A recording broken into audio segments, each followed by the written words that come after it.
I led what could easily have been described by many people as a charmed life. Married to, as one person described him, Prince Charming. We had 3 healthy children, a busy optometric practice in which we were both partners.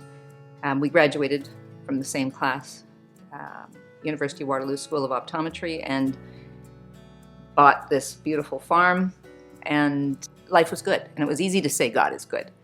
He was in a serious accident here on the farm, and he was in critical condition, and for a week he was suspended somewhere between life and death. And he died.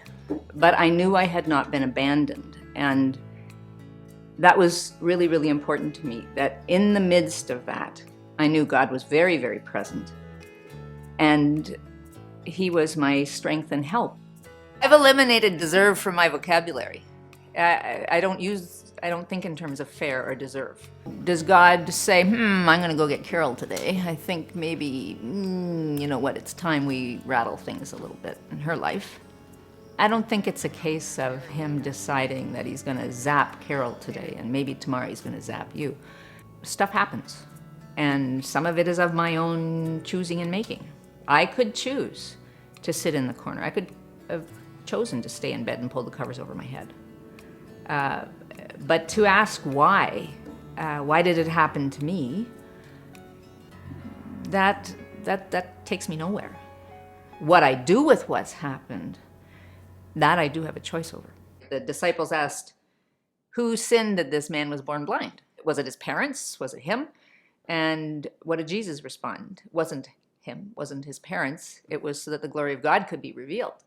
So again, we want to see a direct connection between what happens to us and whether or not we have lived a good life and whether we deserve, but it may not be for us. It may be a bigger picture that's beyond our, again, here and now. Why gets you stuck? Why gets you stuck in this sort of, why would it happen to me? What have I done? And certainly, I did get those sorts of questions from people when my husband died. What had I done?